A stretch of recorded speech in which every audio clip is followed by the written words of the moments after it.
Tuesday. It's 10-ish a.m. Yeah, I was not ready to go live at 10 a.m. because when I pressed the button, something wasn't working. So I rebooted, and that's what happened. So hope you're having a magical day. I have got caffeine from McDonald's with me today. That is well, is it your first choice? It's not my first choice, but it is what I'm drinking. If you have a different first choice, please let me know because I'm always interested. I'm always interested to know what is caffeinating your day. And this show really is caffeinated. At least it's powered by caffeine. My name is Sean Chappelle. I'm a former police officer who talks about traffic safety, traffic law, and police stuff. And if you want answers to your questions, I'm here to give them. At least try. Now, we are currently broadcasting on 9 different platforms. That's pretty awesome. Let's see if I can get them all right. We're on X, LinkedIn, Instagram, TikTok. Then we're on Facebook. We're on Twitch, Kick, and Rumble. What I forget? X. Did I forget something? I think I forgot something because I don't think that adds up to 9. Let's go back. Let's look. X, LinkedIn, Instagram, TikTok, YouTube. I don't think I mentioned YouTube. Twitch, Kick, Rumble, Facebook. Yeah, that's it. We're on 9, which is awesome. It's been a while. We were on 5 for a long time, and now we're on 9. And that's just to be able to talk to y'all. Because if you've got questions, I've got answers. And if I don't, we'll look them up and we'll figure it out. But I want to help you. I want to help you be safer on the roads because when you're being safer, everyone's being safer. It's kind of a community thing. Yeah. It's dark outside. Have you noticed? I have. And I get up at 6 in the morning, sometimes earlier, sometimes a little later, but at 6 in the morning, it is pitch black. The sun doesn't really start coming up to my neck of the woods until about 7. And then it's just creeping in. Now, it's dark, like a light switch goes off around 4 or 5 o'clock at night. It's dark. I was working at the kitchen table, had my laptop out, and I had to go turn the lights on because it's dark. So what does that mean? Besides that it's dark, it means that it's dark for everybody. Like when you're on the road, you're less visible. You need your headlighting system on. That's what it means. So if you're out there driving in the dark, please turn on your headlights. I pulled up next to someone in a relatively new BMW a couple days ago. It was dark. Shocker. And their lights were off. I know this because their taillights were only activating when their brakes were applied. Their daytime running lights were on, so they thought their headlighting system was on. So I gave them a couple of flicks of my high beams to try and get their attention. It did not work. I pulled up beside them at the next red light and said, "Hey, turn on your lights." And it took them about 30 seconds of fumbling to figure out how to turn them on. The shocking thing is, it's either a rental, a brand new car, or they've been driving like that forever and had no idea that they had headlight switches or buttons or things to have a part of controlling that feature. They just got in and drove. So my question to you is, how many people actually read their manual? How many people fidget with every button and menu in their dashboard to make sure they know what they're doing? I think it's a lot lower than we give people credit for. I think there's a lot of people who have no idea how to put gas in if it wasn't for the nice person who helped them out at the gas station. Because I am often at the Costco. That's where I get gas. It's cheaper there. And people are like, "Could you help me?" They want help with tapping their credit card. They want help with opening the gas cap. There's a lot of people who can't basically figure out the basics. Now, I'm here for you. If you got questions, not about filling up the gas, we're not going there. If you got questions about traffic law and traffic safety, I'm all over it. It's a thing. Yeah. Just a good morning to, let's see here, we got Brandon. Brandon is coming in by YouTube, the tube of you. And he says, "Good morning, Sean and all. Back home for a while, missing the Florida heat. Hope you all have fun. Have a fun, amazing day." I hope you have fun too. And I don't blame you for missing the magical heat. It is something that I yearn to be in again soon. I'd like to go to Florida, but right now, not happening. See if I press this button. Does it work? Diamond and Diamond Lawyers. Yes, Diamond and Diamond is a sponsor of the show, and I thank them for their support. They are a magical team of people, the largest personal injury law firm in Canada. They've got that title. We're going to say it as much as we can. We really appreciate them supporting the show.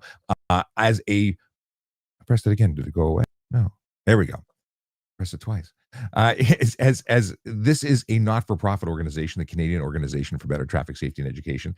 That's what this is all done on. See, I left policing over a year ago, and I wanted to continue my outreach, my education, my stuff and things. And to do that, I needed money, and they helped me out with that. And they support doing good things and being safe on the road. Obviously, when things go sideways, they help people and protect their interests. We'll call it that. All right, let's see. Good morning to from Julie. Julie says, "Good morning, Sean." Brandon says, "Joffrey's Coffee at Disney has the toffee flight. It helps me start my day. Toffee flight. Is there sugar in that? If I get back there, Joffrey's Coffee. I don't know why I can't say Joffrey. I want to say Joffy, but it's not Joffy. Clearly says Joffrey's. Tell me more, because every time I hear Joffrey, I think of what's it called? The Swords. What is it? What is the show called? King, oh, come on. Oh, jeez. My goodness. What is it? God, Throne, Game of Thrones. Joffrey, right? There was a character. Makes me think that I'm sure that's not what Disney was thinking when they called it Joffrey's. Or is Joffrey not related to Disney? Anyway, moving on. Morning, Sean. How is your Halloween? That's from Storm Gaming and Vlogs. And my Halloween was magical. It was great. We hosted candy at the front door. That's what we did. And my kids were very excited to hand out lollipops. Suckers. And when I went to move the car, because I went to pick up dinner, I had Swiss shallot. And when I went to go pick up the food, that's what it's called, I ran into some families. They were walking by. They didn't realize our house was open for business. So I said, "Hey, we're open for business." And they went, "I know you. You're one of the dads at school." And that's where I met Ryan. And then we talked about stuff and things. And one of the moms who was escorting their kids says, "My husband watches you." And I'm like, "That's awesome. I love hearing that." It's always great to meet people who know about the show. And then it's always great to meet about people who will know about the show based on meeting them and talking about candy. Droner Wayne says, "Morning, Sean." Good morning, Wayne. How's it going? We've got, let's see here. What is this? "I didn't know how to get the pump to start flowing, and my friend made it look easy." Yes. And Carl Freeman says, "Good morning, Sean." So that covers the folks that are coming in from YouTube primarily, but X will come up on that feed, and so will the magical folks who come in from we have X, LinkedIn, Kick, Twitch. That all comes through on this feed. So if you're coming from those platforms, I can put you up on the screen. However, if we are calling from TikTok, well, then I've got to look at you on this screen. So let's go have a look at what TikTok's saying. By the way, if you're on TikTok, please tap that screen so your fingers go numb. Help us bring more people to the party. And the more people who join the party, well, the more people bring unique perspectives and questions. And I'm all about that. Now let's move it onto the screen so we can see more. Oh, wait. Too big, too small. What are we doing here? Trying to move, minimize. Here we go. We're going to maximize. There we go. Okay. Scrolling to the back. D says, "Who gives/issues demerit points?" That's the Ministry of Transportation. So courts will convict you for an offense, and then the ministry will then take that registration of the conviction, and upon registering it, well, they'll add points or issue demerit points. Here's a situation. I know somebody who was recently convicted of careless driving, and then they called me and said, "I have to do a course now. I have to complete an education course." Well, that's because you got 6 demerit points for the conviction for careless, and now that's triggered other stuff and things. Steve 530 says, "Just keep them on all the time. This is headlights." Because we were talking about the fact that so many people don't turn them on. I have them in auto mode. Now, that's another issue, because when you're used to having them on auto mode, you get really, really lazy and you assume that auto mode will always work. And then it doesn't. Not because it's broken, but because you take your car for an oil change and the mechanic doesn't want to stare into your headlights and they turn them off. And they don't tell you that you turn them off, but you should be checking this every time you get into the car. Just saying. Gordon Shumway, I see you. I'll come back to you in a second. You just popped in a question from X, or a statement. Kid says, "I got a ticket for improper tires because they are bald." Yes. Bald tires are not legal. Thus, I don't. It's not a question; it's a statement. So I feel for you, man. Tires are expensive, and you should talk about tires. Actually, there's a lot of talk about tires. I got to have Brian Max come back on. We'll talk all about tires. And then if you need tires here in Toronto, call Tire Butler. It's a buddy of mine. I go to him for all my tire stuff, and they do mobile tires. So I could be having my tires changed right now while I'm live streaming, and they could be out of my driveway doing what they do best, which is tire changes. And anyway, they do all sorts of stuff. It's not just tire changes. It's more than that. But I love the fact that I could be at home and they come to me. No waiting in 3 hours in the tire shop. Just I can't do it anymore. No, won't do it. Won't do it. My time is too valuable. Yes. Okay, Flash JTR says, can you use high beams on a 4-lane highway with oncoming traffic? You can't. When there's oncoming traffic, you must lower your beams. So that's a thing. 150 meters, I believe, oncoming, and 60 meters following. Why does this never stick in my noodle? Let's check. Let's check with the knowledge link that I have here, and we'll do a quick double check under the Highway Traffic Act. And it is going to be low beams. It's fail to lower beam, right? Fail to lower. No, that's not the beam. Let's just search beam. Fuzzy search. Failed to use lower beam oncoming. 150 meters. I was correct. And following 60 meters. I said 50. I was wrong. It's 60. I don't know why these things don't like to stick in my noggin. My name is Sean Shapiro. I'm a former police officer who talks about traffic safety, traffic law, and police stuff every single day, even if I'm not necessarily online. Okay, I'm in the comments, but I used to live stream 5 days a week, and it made more sense when I said that then, but now I'm on live stream twice a week, 10 a.m. on Tuesdays, 9 p.m. on Wednesdays for the After Dark edition, where it's just a little more relaxed, and maybe we bring some guests on, and yeah, you never know what's going to happen. It could be anything. Craziness. Let's look at the folks who are on the Instagram. One Stage 9441 says, bet the coyotes come out early too. Oh, interesting. I hadn't thought about the fact that the animules might be out on the road and become an added threat. There's a lot of people hitting animals, a lot of dead stuff on the roads. Unalived animals. Can't say dead. People get so offended. Beach Chill Guy 2008 says, what's up? And that's right. As soon as you say, I got to go surfer, dude, which makes me think of Crush, from Finding Nemo. Crush was one of the best characters of all time. And if you've ever done a Disney cruise, when you're in the dining room, they have an actor who okay, I'm ruining the magic, the Disney magic. There's an animation that will actually come and visit you at every table and do a whole thing. It's interactive. It's amazing. If you ever get a chance to go on a Disney cruise, you should. You will not be disappointed. Yes. And I'll tell you about something. Okay, I'll just tell you now. I happen to love cruising so much that I became an Expedia Cruise Ship Center's travel agent, like in 2022, because I was just traveling so much. And I look forward to opportunities to talk about how much I love cruising. I don't think I've ever really talked about it on this show, but I do love it, and I do love that character Crush who comes up and an actor, a live actor, is engaging with you and your kid. It's crazy. Anyway, moving on. Beach Chill Guy says, is it a bad idea if your taillight is out? Do you mean like your brake lights? Because I would suggest that could be a bad idea. It's the kind of thingamajigger that actually, tells other people that you're slowing down or stopping. So kind of important. And when you're talking about headlighting system, it allows them to see you in the dark, because otherwise there's no light. We call those ghost cars. This is what it is. Rahul says, I got a new set of Pirelli Weather Active. They are all weather with 3 Mountain Peak logo. So there's a major distinction. And thank you for bringing up tires other than bald ones. Tires are so important. It's the only thing between you and the road. I know people understand that it's holding your car up, but you've got 6-inch patches of rubber. That is all that is between you, moving you and slowing you down. That's it. So if it's crap, you're not stopping, you're not accelerating, you're not staying, stuck on the road. Now, all season are not as good as all weather. So what Rule has is awesome, because that's actually, splitting the tire. It's the Swiss Army knife of tires, in that it does truly cover all of the seasons, all of the weather. An all season, a traditional all season, it's not. It's 3 seasons. They're still crap in the winter. They're better than summer tires, which are best in summer, and whereas winters are best in winter only. And you got to use the right tool for the job. That's what I'm trying to get at. Okay. But Rule says it's very good for lazy people. You're labeling yourself, my friend. Bernie Hocko says, Bernie Hocko, what's going on?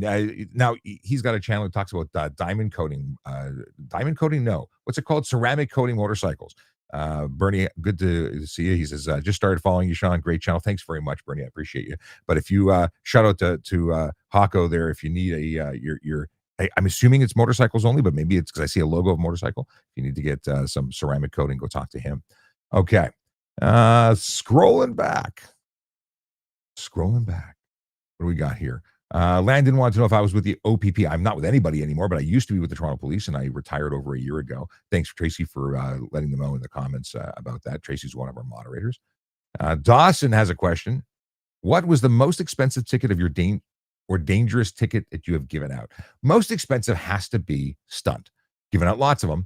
Stunt is the one with the biggest ticket price. Now, you're talking about a $2,000 to $10,000 fine on conviction. Aside from the fact that you're going to get your vehicle impounded for 14 days, you're going to get a suspension on your license for 30 days. It's going to screw up your insurance, even if you don't get a conviction. Just the fact that that happened to you, it's going to be an impact. Then, when you're convicted, you're looking at the magic of a 1 to 3 year subsequent suspension or disqualification, and then the $2,000 to $10,000 fine, up to 6 months in jail. Like, it's just a bad day at the office. So, yes, I've handed out a whole bunch of those because people do some really dumb stuff when they're behind the wheel, and they need to be held accountable. Now, if you thought that was big money or a major consequence for the first conviction, the second conviction goes up. Still $2,000 to $10,000 fine, but it goes from a 1 to 3 year prohibition or driving suspension, whatever you want to call it, to a 3 to 10 year. And on a third conviction, it goes up to, well, lifetime. So yeah, I'm not going to be driving no more. It's a thing, but no one should be doing that. Anyway, that's the biggest. I mean, obviously, impaired driving has major consequences financially. You're looking at a $15,000 to $35,000 kind of base defense when you start trying to plead your way out or get representation. It's not fun. Let's see. We've got a whole bunch of comments in here. We'll get back to you in just 1 second. I want to have a quick look. Okay, I see. Okay, we'll come back to the X folks. We got Gord, who's been talking about a couple of things, and Lando Gang Phoner wants to know how to bypass a car safety. Don't bypass a car safety.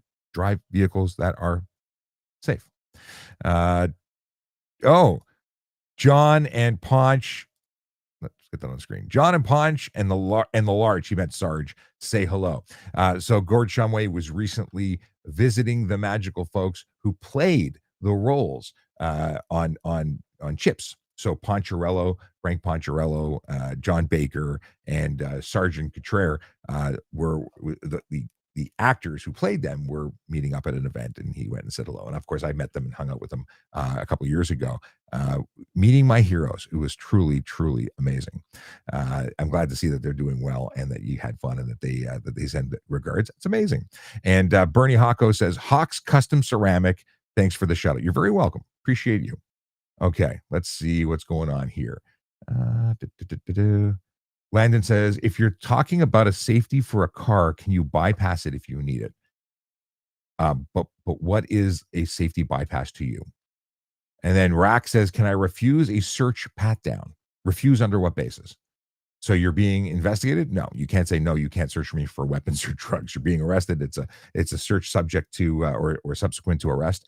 No, you're not going to be told. You're not going to say no and have it mean it very much. Oh, Tracy says Halloween was cold and wet and windy.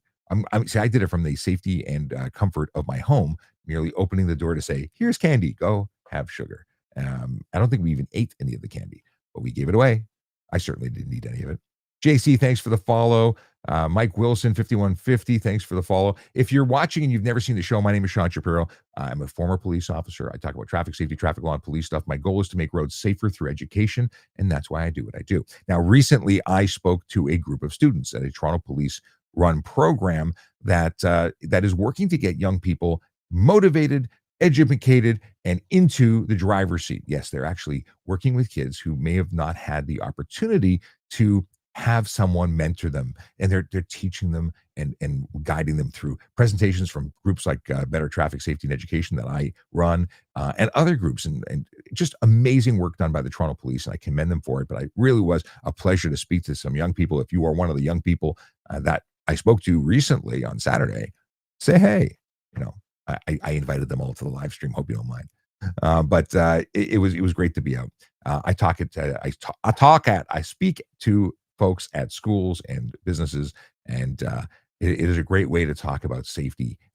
Ask a traffic op live and in person. It happens. All right. If you're watching, by the way, on any platform, please follow me there. And if you would be so kind, go to the YouTube page, VoiceOver Cop. Follow me there. I'm really trying to get to 1,000 followers, just because we get all those things like tech support when we get there. And I just got an email saying that YouTube is going to start introducing voiceover, dubbed voiceovers in multiple languages. So you could be watching my entire live stream redubbed in Spanish, in Espanol. It happens. It's amazing. It's already happening on Instagram. If you go to my Instagram page, you can see my most recent videos and listen to them in Hindi, I think, Spanish, and Portuguese. So that's an awesome thing. But the beard makes it look weird because it's AI. Does sound like me though, I must say. When you have time, let me know what you think of that in the comments on Instagram in particular, because I want your opinion. Okay, Dawson says, if I have bright LED daylights and I think I have my high beams on, can I get a ticket? Oh, and a cop thinks I have my high beams on. You can get pulled over, investigated, but as long as they're properly directed and they aren't your high beams, and you can show how much brighter your high beams are, I think you'll be able to discuss that away. It should be discretionary. Well, you're going to prove that you didn't have your high beams on, not because they're not on now, because the allegation could be, well, you just turned them off, but just you demonstrate the difference between high beams and low beams. And many vehicles have automatic low beams, which is pretty awesome. Anthony Tusuave wants to know, how do I register a car to my name? And how would I be able to get a plate for the car? And he says, thanks. You go to Service Ontario, you transfer the ownership there, you pay your taxes, and you've got a signed bill of sale, or assuming you're not buying it through a dealership, because they would make that a lot easier for you and do it all for you. But you go to Service Ontario, you fill out the paperwork, you take the previous ownership that's been signed over to you, and you go and say, I want to put this in my name. You should have a used car package and a safety certificate. And when you provide all that information to the folks at Service Ontario, they will transfer it, charge you the appropriate taxes, issue you a plate, and Bob's your uncle. You also have to have valid insurance before them to put it into status for roadworthiness. Otherwise, it's unfit for the road. We got here Dave Audette. What's going on? I say Portuguese, and Dave Audette says hello from Portugal, my friend. Good to hear from you, my brother. I hope you're doing well. We've got we got a bunch of people. Let me go back here onto the tube of you. Okay, a guy was having road rage and was tailgating me, then tried to sideswipe me off the road after I gave them the finger. Will the cops do anything? I called them, but they need evidence? Do they need evidence? Video evidence. He has their license plate also. So the guy was being aggressive towards you. He tried to, I would report him or her or them or whatever. Will there be charges laid? If it's unlikely that there will be charges laid unless you have video evidence, for sure, because you're making an allegation. They will have a very different story, no doubt.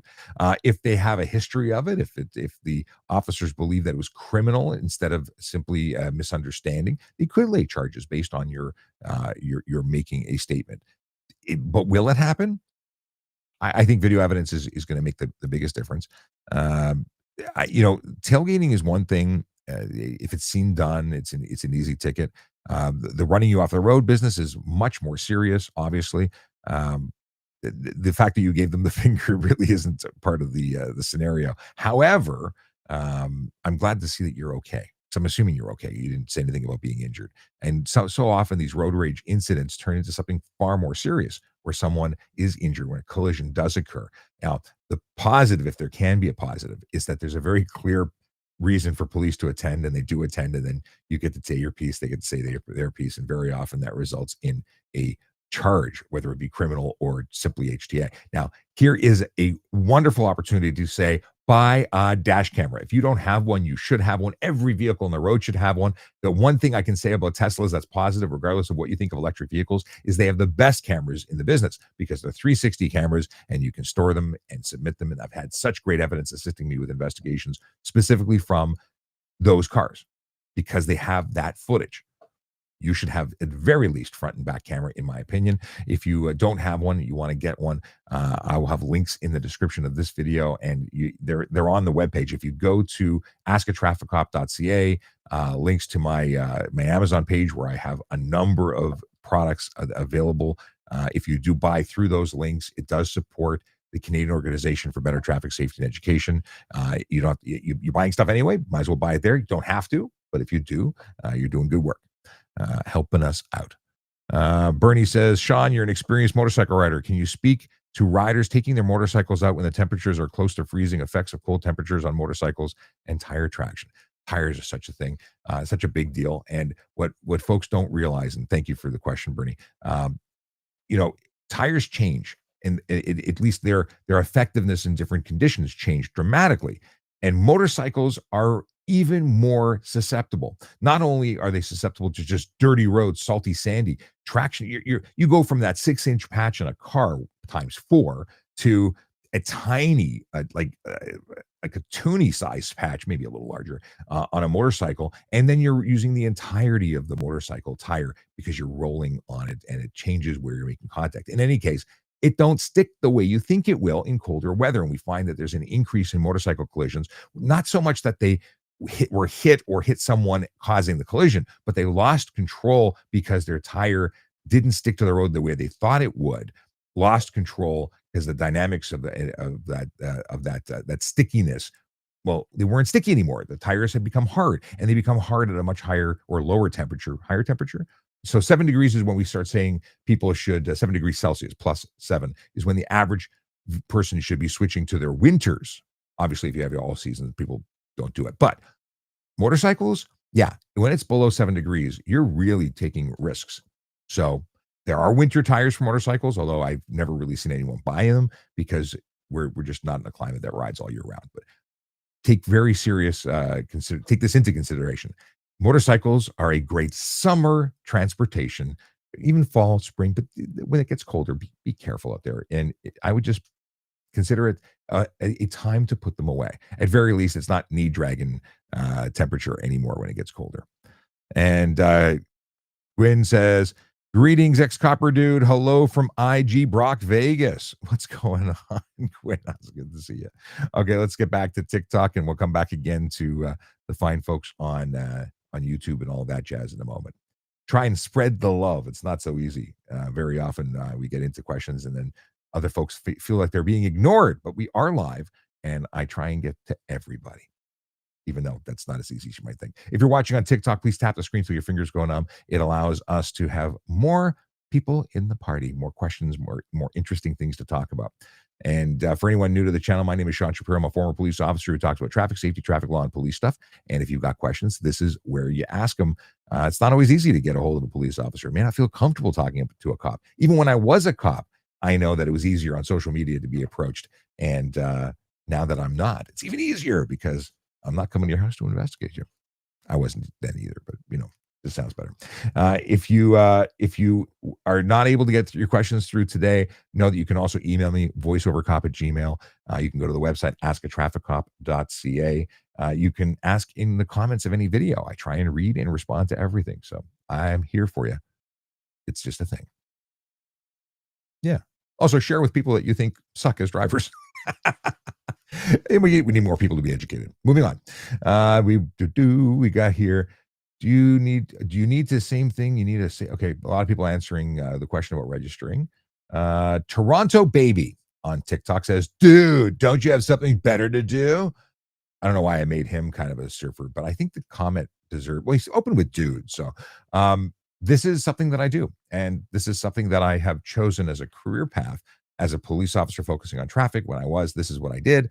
And I still think it's valid and important now that I'm, in my post-policing life, because people need answers to their questions. So yeah, I think this is the best thing I can do. Like the best. Moving on. Don Amit says, traffic cops must meet a minimum quota of citations. True or false? False. I've never had a quota. Listen, I've had people say, listen, if you're out there and you're not writing a ticket an hour, you're asleep. And that's true. If you're out there, I can walk out on any road and I will find you 5 to 10 citations in a matter of minutes, if not sooner. So if I can do that, what excuse do I have to not write tickets if that's my job? Well, I have no excuse. So whether there are quotas or not, I'm expected to work for a living as a traffic officer. Now, every police officer has the ability to write a ticket. Do they have the time? functional ability because they have ticket books, they have access to a computer that'll write, but the average officer cannot write a ticket because they have no time. And for people who don't understand it, let me break it down for you. They get to work and they have a pending board. That means that there are calls in waiting looking for a police officer to have them assigned to them.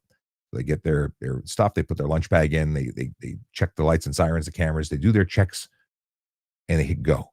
It says, I'm ready. And they get a call because they're waiting in queue. There are people who need service. There's not enough cops available to service them. Thus, they're impending. They get the call, they go to that. And guess what happens when they clear from one call to the next? Another call comes in.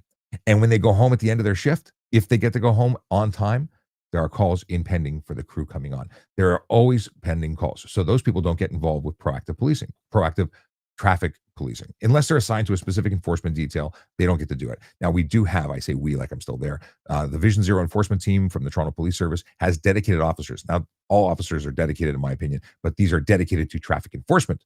They go out there and they do not get any calls. So they can focus all the time on the mission of enforcement. And we need more of those. We need way more police officers focused on that, especially with this crap with the cameras being taken down for automated enforcement. We're going to see, unfortunately, an increase in speeding, an increase in collisions, an increase on people being unalived because of the choices made by the provincial government. And that's really disappointing. But I do have hope that they'll be sued as a result of their poor choice.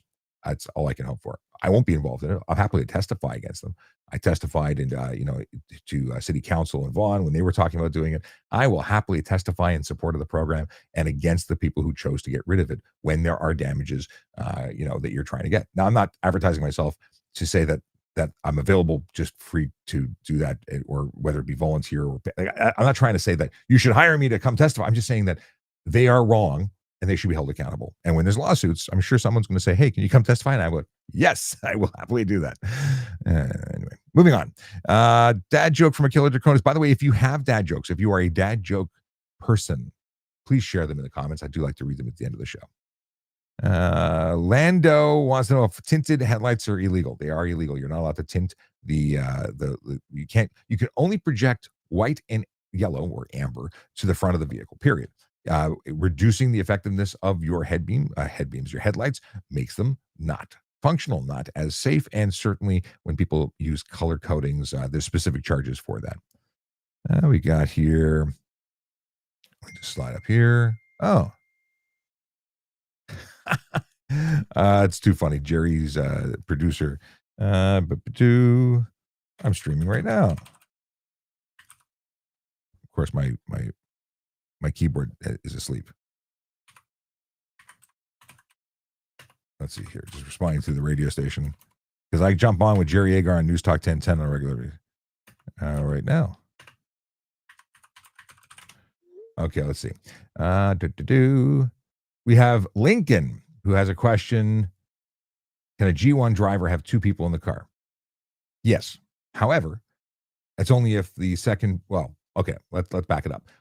As a G1 driver, you have a certain number of restrictions. One, you have to be supervised by a qualified G-class driver who has 4 years driving experience, and that is time spent whilst being a G2 and G. So if they had 3 years as a G2 and 1 year as a G, they're going to have the 4 dots in the bottom right-hand corner next to Mini-Me, and they can actually supervise you, which is fantastic. Now, if you have somebody that you want to put in the backseat, no problem. Kids, cousins, friends, there's no restrictions. Except you can't have anybody in between you as the driver and the supervisor in the front. So if the only space you have, like you're in a pickup truck with one lane, then you have only you can't have them. You can't bring anybody else on. That's it. And you can't drive between midnight and 5 a.m. Now, in terms of G2 drivers, there are restrictions. So once you get your G2, you can drive without a supervising driver, and you can drive with as many people in the car as you have seatbelt space for. Except in the time between midnight and 5 a.m., you are restricted to having folks who are either immediate family, or you can only have one person in the first 6 months that's under the age of 20, meaning 19 or under, or in the second 6-month period that you are licensed, you can have up to 3 between midnight and 5 a.m. who are under the age of 20. But if you are over the age, I think it's 21, then that restriction doesn't apply. Okay. Next week works. Hang on a second. Just going to respond to the producer. Tomorrow I'm on at night because 9 p.m. I switched it around, but next Tuesday I'm available. I got my clickety clack keyboard. I like the sound of that. At our regular time. Okay. Looks like we're going to do that for next Tuesday. Now, let's get back into some more questions. Some guy 006 says you can also get a 10-day temporary permit to drive it to the mechanic. Yes. So it used to be you can totally do that. You can get a 10-day if it's fit. I think it has to be in fit status. You need it, so you can't be unfit for the road. That needs to be towed if it's unfit for the road. But if it's just needing a certificate, it came from fit status. I think that's the condition. We'll have to double check that. Shivam says, I got a stop sign ticket. Can you please tell me what you can say in court? My income depends on it. He's an Uber driver. And then he asked the same question 3 times. Please don't spam. I will get to you. Asking it 3 times kind of makes me want to not answer you, but we'll answer you anyway. So you got a stop sign ticket. Your income depends on it because you need to have your license. Unfortunately, there's nothing I can tell you to say that would get you out of the ticket because you did what you did. You can't say you didn't see it. You can't say you were distracted. You couldn't say you were using your Uber app and not paying attention to the road. That would all hurt you. I can say that you can take responsibility. You can ask if you can plead to a lesser and included offense, which is something that they often do in court, in court, allowing you to say, take a lesser offense that doesn't have demerit points, or but the big thing is taking responsibility. If you did it, if you're sorry, and if you need to move on with your life, and that's where I would suggest you go. You can always hire someone to do it for you, but you can also do it yourself. To ask for a first appearance. It's one of the options on the back of your ticket. So if you do say that you'd like to have a meeting with a prosecutor for a first appearance, they will tell you what they're willing to do for you. You can say, I require my license for work and I'm terrified of losing it. They can say, too bad, so sad. But if they're willing to give you a break, they'll be willing to give you a break there. And if they don't like the option that they offer you, you can still go to court. That's an option afterwards. And then you can have the whole thing. You can have a trial if you think you have a defense. Or you can simply fall on your sword again in court and say, Your worship, which is what you address the justice of the peace as, I screwed up. I'm willing to take responsibility. But, in the interest of being able to feed my family in these hard times, I need help. And they can the prosecutor, before you even go through that business, could either say, we'll give you a break. It could be a different person than you spoke to originally. Or you could say, like, if it's financial, we'll give you time to pay. Let's say we give you 6 months to pay the $110 fine instead of one shot. Or maybe they reduce it. Lots of options. Okay, moving along. Don asked again about quotas. We already addressed it. What do we got here? No cops. Oh, Bannock says no cops do not have a quota. It's true. Okay. Klim says all terrain. We're talking about tires. So all terrain tires are potentially good, but they're meant as an off-road tire. It's not necessarily a tire that's going to be good in snow. Very bulky, knobby tires have a disrupted contact patch. Like they're still, the core of the tire is going to be touching the road, but it doesn't necessarily do well. Like, okay, all season or winter tires are temperature situations, not traction, not as much pattern as you may think. It's mostly about the composite of the makeup of the tire, the type of rubber, and when it gets hard as opposed to flexible. And when the tire becomes rigid or hard, it's a problem because it doesn't conform to the road, isn't as malleable. Okay. I'm scrolling back because I've seen a lot of questions come in, and I want to get more stuff and things, more answers to y'all. For anyone while I'm scrolling who says, who is this guy and why is he on my screen? Well, my name is Sean Shapiro. I'm a former police officer. I used to work in the city of Toronto, and I was a traffic specialist, and I am still a traffic guy at heart. Always will be. So if you've got questions, I generally have answers. If I don't, we'll figure it out. We will phone a friend. We'll do something, but we'll get you answers and the information you need. Okay. JC says rental car driver not added as additional driver, still allowed to drive legally on insurance. So rental car. Okay. So legally, the deal is that when you rent a motor vehicle, you're entering into an agreement with at least the renter is entering into agreement with the company that you're renting it from. So if you get pulled over as a driver and you have a license, you have the ownership rental agreement saying that the vehicle's being rented, the police don't much care. It's not illegal to drive the car, but they could deny you coverage because you violated the agreement. So if I rent it, they say you're the only person we're authorizing to drive the car. It's a condition of us renting it to you and a condition that they qualify you as a valid licensed driver, giving permission to you and you alone to operate that vehicle. So if there was an emergency and somebody else drove it, could they deny you? They could. Would they? That's up to them. It's a private arrangement. It's not a police question as to whether it's legal. I hope that helps. If it doesn't help, or if you're still questioning about it, please let me know because I'm happy to do it again. Breach Block says, an all around good human. Oh, and then we got Stephen Bell says, what do you think about Doug Ford, who took away the speed cameras? I think Doug Ford, well, I'm not going to talk about Doug Ford. I generally don't have a problem with Doug Ford. I met him, he's a nice enough guy. I think he made a really crappy decision with all his speed camera nonsense. I think it's a big mistake. I'm not happy with the fact that they're removing them. I don't think there's any justification other than possibly making people happy who don't like getting tickets but like to speed. Okay. Let's go. JP sent a number of gifts. Thank you very much. Mercedes sent a rose too. Appreciate you. Got a bunch of people who followed, including Integrity. Thank you very much. Oh, Don says so Don asked a question if police get a quota, and then when we said no, they responded saying, as if the numbers of citations are used in performance reviews. Yes, they do. So you have a belief that there is. So anything you do counts towards your review. How many reports you write, how many calls you attended, how many tickets you wrote. That's not a quota. Looking at the work you've done says you've done a lot of work where you've done nothing. Because they're measuring your work, it is not a quota. I like how you try and twist it like it is, but it's not. A quota is if you don't meet this number, a quota, a given expectation, you will be documented. You will be put in crappy duties. You will be sent home early. That's a quota where you get punished for not meeting a requirement. Being evaluated, measured, is just measuring. And I guess you could like, if there's no consequence for not meeting the quota, how about this one? I know people who have never written a ticket in their career other than when they were being trained as a recruit. 20 years as a cop, never written a citation. Why? Because they're going call to call to call to call to call, arresting bad guys and helping people who are dealing with major situations. And they never got a chance, not even an opportunity to write a ticket, but they were working honest day's work. If they weren't going to those calls and they weren't writing tickets, they'd be doing nothing but going to Tim Hortons. That's not okay.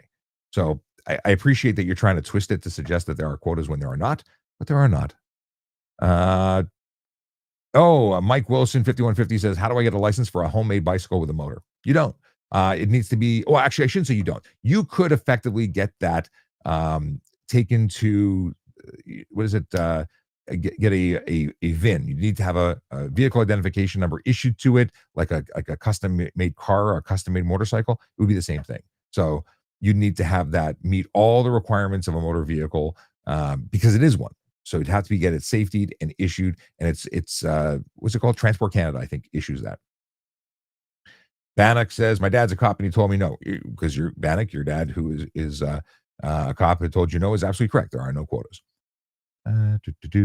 Okay, Dawson says, Dawson says, that's horrible. I lost my license once for speeding 2 years ago, and I definitely learned my lesson. That's the whole idea of tickets. Tickets aren't there to make money on you. Tickets aren't there to have fun. Tickets are there to dissuade you from ever doing it again. It worked on me when I was a kid. Got a couple of tickets for speeding. I got a stop sign ticket. Those things ended after I was 16 or 17 years old. I never got another ticket. It was done. Better choices afterwards. That's what it's all about. Let's see here. Nicholas Rizzi says, why do we have to talk to the court people with your worship? It's 2025, not the 5th century King Arthur's court. It feels weird. Do you people say hello, peasant? Which, you know, I put you over. Nicholas Rizzi's a comedian who has perspectives like no other, and I appreciate him so much. So yeah, there's formal titles. Listen, it's your worship is what you say, and there's also titles for mayors and stuff. Like everyone gets a fancy title when you have fancy positions. And no one's ever referred to as a peasant. I should hope not, anyway. Bannock says, glad the cameras are gone. Police can do their jobs and patrol the roads. Bannock, and I know you mentioned that your father's a police officer. I don't disagree. The police officers are the best. They would be the ideal solution to problems. However, there's not enough of them available. And as I mentioned earlier in the show, there's not enough time in a day or officers free to do the enforcement needed to make the roads safe. So you take away, you like Premier Ford says, we'll put signs and flashing lights. That'll make people no. So we already have speed limits, just like we have drug laws and gun laws, and that doesn't stop people from doing stupid things. So unless you actually give a consequence, it doesn't change the behavior. And the risk of possibly getting pulled over by a police officer, very, very low. In all things considered. First of all, they can only pull over one person at a time within reason. Sometimes you can pull over a group of cars, but generally speaking, it's one to one. And when you pull over one, 50 go by, right? So they may all be breaking the law, but only one's getting caught. The automated enforcement makes sure that 50 out of 50 get caught. I like that because that's the real consequence of everyone being caught, even when the police officer's busy helping somebody with their, domestic abuse or whatever's going on in their world. You're not relying on 25 officers for a city to do the enforcement because everybody else is busy, 25 enforcement officers. It's ridiculous. You need to have automated enforcement. And I wish we had enough officers to do it all, but we don't. Mr. Dixie, I almost got caught with your name. Where do you go to report bad cops? You can report them. Well, you can go LECA, the Law Enforcement Complaints, or what's it called? Agency.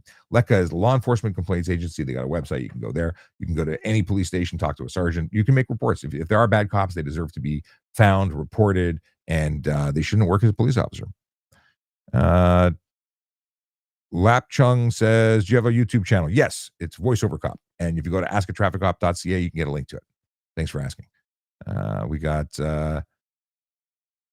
Gwyn says, Sean has a title. It's ex-copper dude. I definitely don't have a title of any major importance. Oh, it's so funny. The only comments I get from Kick lately are, hey, do you want to buy followers? I'm like, no, not interested, but thanks for asking me if I can donate some money to a bot farm. Got some questions. If we got dad jokes, let me know because I like to add dad jokes to the end of the show. Oh, Brandon says his special title is Magical Chef. Well, when you're part of Disney, it truly is magical. Brandon, you got to send me you may have sent it to me already, but I got to give you a call. I want to ask you a question. He's a magical chef with magical cars in a magical land, although he's currently local because he just got back. He actually works. I don't know how to describe you. You used to be a full-time chef here, then you sort of semi-retired, and now you're like a Disney chef all over the place. Okay. Yes, we got that. We covered this. Don really doesn't like this concept. Don keeps on coming back to ask if his. So I will tell you this, Don. I have never had the number of tickets I write ever brought up in a performance review. There are numbers. You can look up your stats. You can see who's highest in the group, in your platoon or in your station. But never have I ever had a discussion as to how many tickets I've written appear anywhere on a performance review. It never says, hey, he's doing really well. He writes a lot. Never written, never impacted my scores. I've always been scored well in my performance reviews. Has not, because it's not about the number. It's about how are you doing compared to everybody else? Is there room for improvement? And how are you with people? How are you with your peers? It's about emotional intelligence. It's not about performance and writing tickets. You're so off base. You're wrong. Yes, if you do nothing, if you're a dog, how do I put? You know what I was going to say. If you do nothing all day because you're effing the dog, then that's what you're known as, and that's got nothing. You don't even need to look at stats. We just know you're doing nothing all day, and everybody knows it. It's not like you're hiding. Anyway, the NBK clan says the OPP is crooks. They robbed me 10 years ago, took my money, says what money, got no respect for them. Don't know what you're talking about. You're making allegations. And if your allegations are founded, you should probably hire a lawyer and get them to do something. I just realized I've been looking at the coffee, but not drinking the coffee. Rahul says, hey, Someone cut me off badly on the 401 near Oshawa and almost hit me. I have dash camera footage. You can certainly report them. The OPP, I believe, has a portal. I know that Toronto Police does, and so does York Regional Police, where you can actually, you should actually go and make a report. It may not result in charges, but at very least, it'll start a chapter of monitoring. And I say that not because they're going to go spy on them, but because if you make a report and somebody else makes a report, now there's behaviors on record. They might send a letter to the registered owner. They might pay them a visit, but at very least, if they cause a collision later, there'll be a history of multiple things that they've done wrong that could, be used in court. Like we have a history of seeing this person do things because the public keeps on making reports, and here they are causing a collision. Looky, looky, it's a thing. All right. Don really got to stick up his rear about citations and things. So he says to Tracy, our moderator, you agree there are minimum expectations for a number of citations? No. What Tracy said was that you're expected to do your job. That's what she said. Don't try and twist it, you anti-policer. It's so funny. Okay. Do laser jammers work? They work at getting you in trouble. Laser jammers do present false information. They do send a fixed speed lower than that of what you are traveling at, which means that when you have a laser, well, there's two different ways. There's one that gives no result.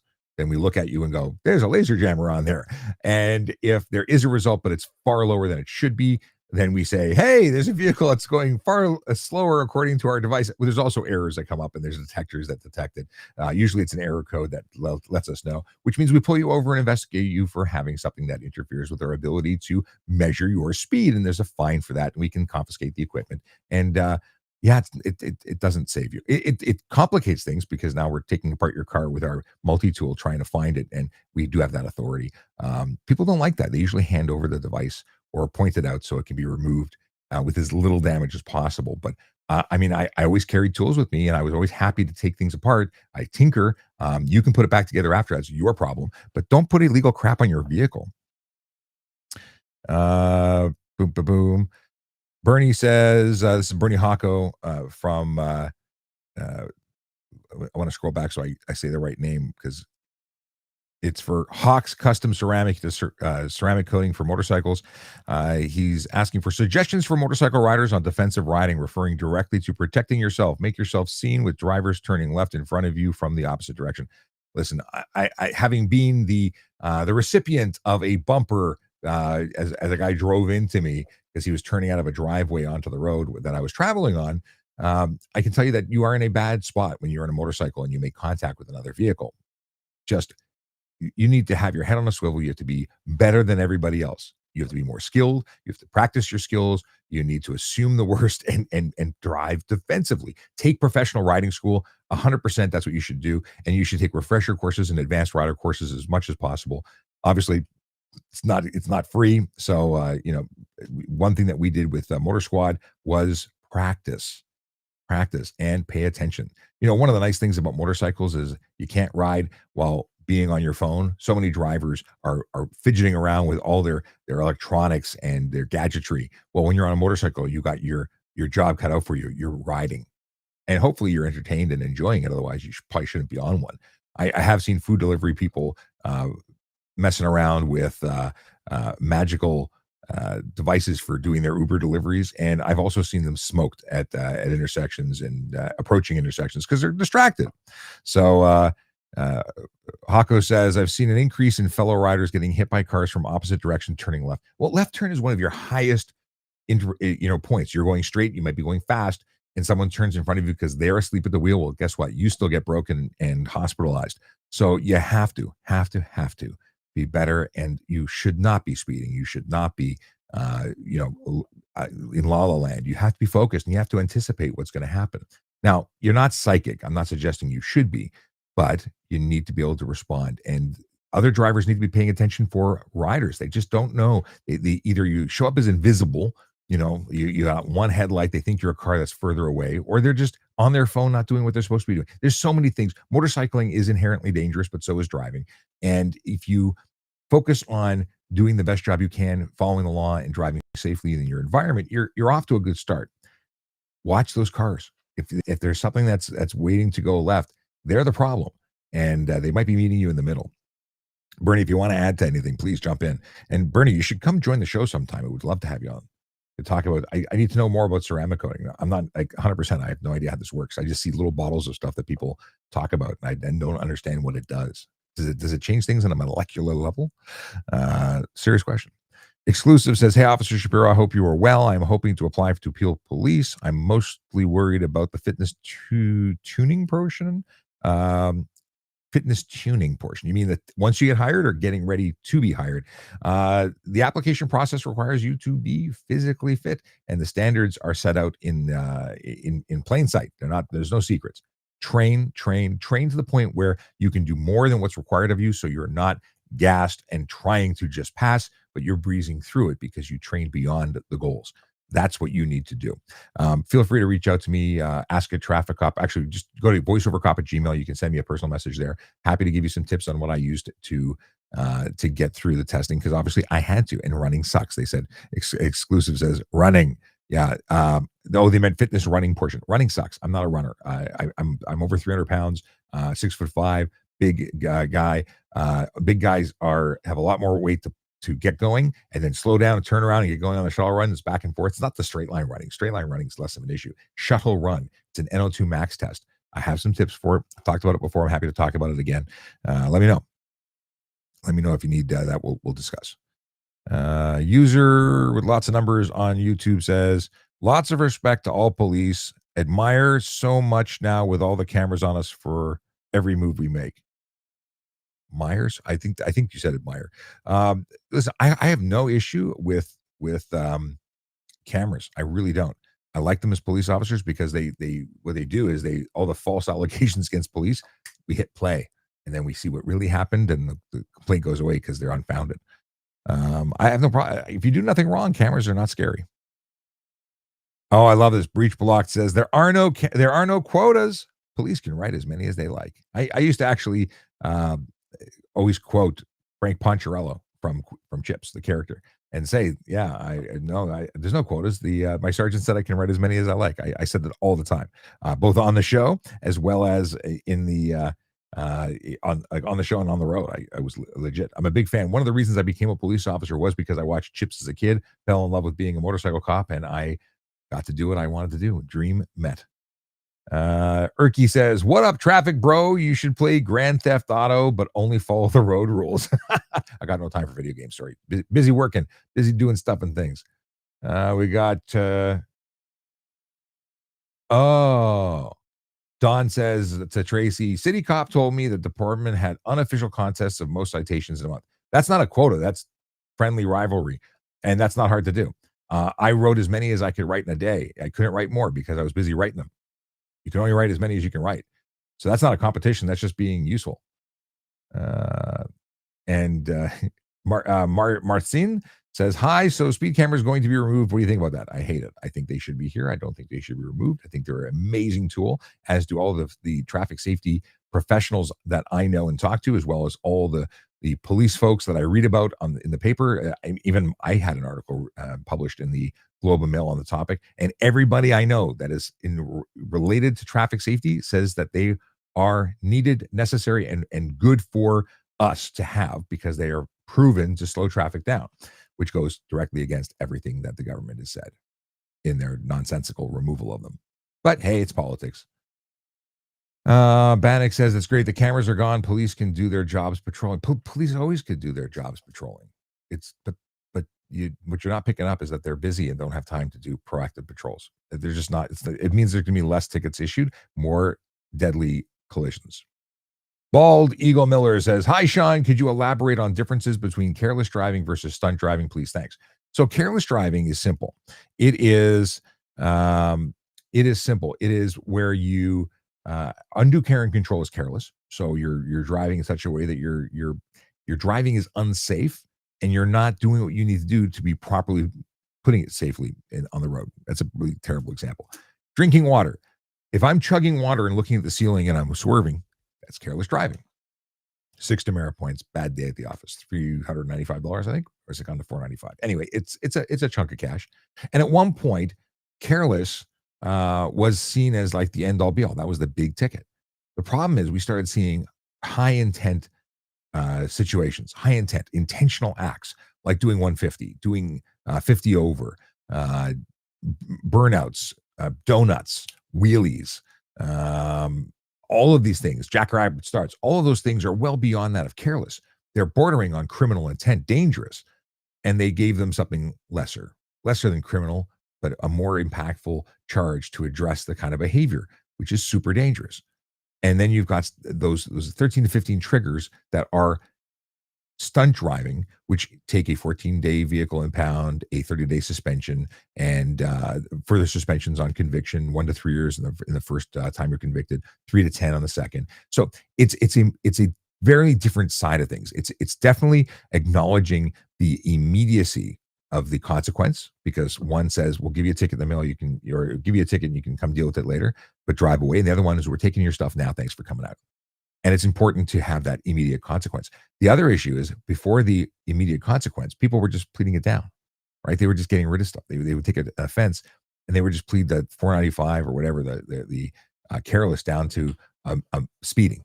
The government, I credit the Ontario government for this, because they said, no, we're not doing this game anymore. We're going to make it that we're giving administrative consequences so that we do it immediately. You don't walk away going, well, we'll play games in court. You're going to, even if you lose, even if you win in court, even if you are dismissed for whatever reason, you've already had almost $2,000 of consequence, even if nothing happens in court. Stops the games or reduces it. Okay. Bernie wants to know if you're allowed to relocate your motorcycle license plate under the rear fender. License plates must be visible clearly in a conspicuous location, and it must be illuminated as required by law. So motorcycles only require a rear plate, and it must be plainly visible. When people put it under the rear fender, it is a problem.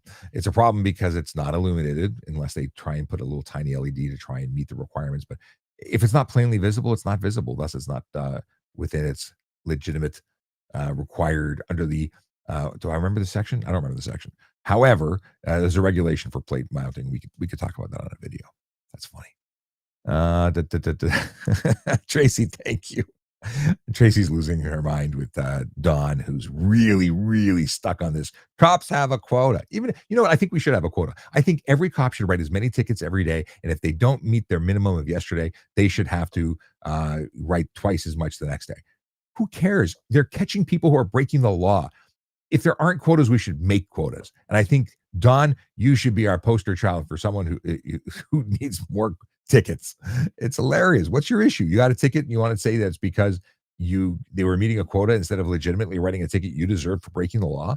Quotas, even if there are no quotas, but if there were quotas, I'd have no problem with it because they still have to write legitimate tickets. Now, where the issue is or would come in is if they felt pressure to write tickets that weren't legitimate, like for 1 kilometer over. No one's writing a 1 kilometer ticket to make a quota, because you know what would happen if you showed up with a fistful of tickets that were 1 kilometer over?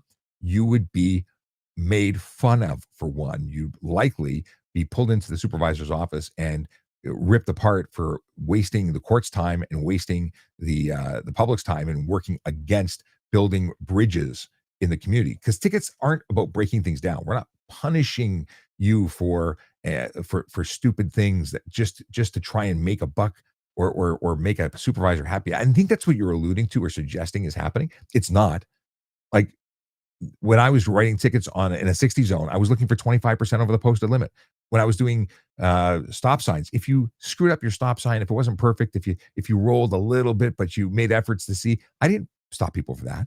I stopped people who were doing 10 and 15 kilometers an hour through stop signs, never making an effort to even touch their brakes, because I was about enforcing the real consequence for real things that were causing real problems, and not bogus, trumped up stuff to make numbers, because there's no quota. Go away. Enough. That's funny. I say that, and then the next thing I read is, Don, do cops ever get disciplined for writing false citations, lying in court? Yeah, it's not allowed. You can't lie in court. You would discredit yourself. Your testimony would be crap. If you're ever convicted of anything that would, any criminal charge, or if you're found to be distrustful, you're done. You'd never be able to go to write tickets again. You'd be garbage after that. I don't know. You must have had some really terrible experience, or someone's fed you a load of crap. Anyway, moving on. What are your thoughts on the police F-150? I like it. And now I don't know about a police model F-150 pursuit vehicle. I just know that I've driven some F-150s. I've owned some F-150s. I love them. If you put stickers on them and a light bar, I'm all over it. That would be the most comfortable vehicle for me to ride or drive, I should say, because everything else is small. I'm 6'5" and a big boy. So F-150 was made for me. Do, do, do, do. Ogie says road pirates. Are road pirates? No, not road pirates. I think you're alleging that um, police are road pirates because they're issuing tickets for people breaking the law. No, if they were pulling you over, not breaking the law, just trying to get to work legally, and then taking everything that you had in the vehicle and leaving you at the side of the road, maybe then pirate. But it's a funny allegation. But do we talked about that? Okay. Do cops ever get? We talked about that. Hey, cut me off. What is this? Okay, we talked about that. Is it easier to get into the police force if I go for police foundations first? I don't think so. I think you can just apply when you're eligible as long as you can pass all the testing. Alicia says, "Hi, Sean. Hope all is well. All is well. Thanks for checking in. Appreciate you." Okay. License should be more difficult than Gran Turismo B license. We should have higher standards for driving. And for all the people who say that Germany uh, has it all down pat, they go fast and lower collisions. They have better drivers. They can have an autobahn because their drivers are generally more responsible. Actually, have lane discipline. They do things right in Europe. They don't give everybody a license like it came out of a Cracker Jack box like we do here. Gord Shumway says, "Gotta go. Hunter's on." Is Hunter still on there? I loved watching Hunter. That was a great show. Now I got to go look for it online. Okay. Taha says, "Sean, I saw a collision when I was passing by there again. Both parties were still arguing. Why didn't they just call police? Should I have called the police?" So if they're arguing, police probably needed to attend. If there was any risk of not surrendering information, if there was a possibility of criminal behavior, but it's really incumbent on them. If you were worried about their safety, you could have certainly called and said, "Hey," and I've done this before. I can't stop it. I saw a collision here. It doesn't look like there's any injuries, but they're yelling at each other. That's enough. Let the police determine whether or not they're going to attend. Most collisions don't require the police to attend anymore. Unless someone's being transported by ambulance to hospital, if someone's injured, if there's alcohol or drugs or no insurance, that sort of thing, that's when police need to get involved. But an average fender bender, you can just exchange information and get off the road and keep the traffic going. Username BG says, "How often do you issue distracted driving tickets?" I'm no longer a police officer, like it says on the screen, former police officer, but I used to write them all day long. That was one of the major pet peeves for me. So I wrote them every time I saw one. If you touched your phone, whether you're on a voice, a video call, or you were watching TV, I've seen it all, and I've issued tickets for it because those are tickets that are worthy. People don't realize the consequence or what the risks are with the joy of people just do dumb stuff behind the wheel. Anyway, moving along. If you're watching and you don't know who I am, please pay attention to this. That sounds weird. My name is Sean Shaviro. I'm a former police officer who talks about traffic safety, traffic law, and police stuff. If you're not following me, what's wrong? Why aren't you following me? I go live twice a week. Used to do it 5 days a week, but we're slowing down. Tuesdays at 10 a.m., Wednesdays at 9 p.m., at least an hour. We're doing an hour and 10 minutes so far. I think we'll do another 15 or 20, and then I got to go. So, yeah. Would love to have you following, and I would love it if you would share and endorse this as a show worth watching. Let people know. If you've got friends or family that drive that need some stuff, information, I'm here for you. Now, you can also add comments in the in videos when we have posted videos. If you comment there, I'll try and answer. I do my best to answer everything. Okay, moving along. Bruv says, "Hey, it's been a while. Glad you're blessing us with your knowledge and humor. Have a great day." Thanks, Bruv. Appreciate you. Okay. Um, Tracy says, "The more education, the better. Make skill-based licensing." Yeah, that would be good. We've got Are traffic police only for traffic issues? That's Marcin asking. No, police officers are police officers. Traffic officers happen to have a specialty that includes investigation of collisions and enforcement, uh, and other things. Like I was a motorcycle officer, so I was involved with level 3 escorts and all sorts of things like that.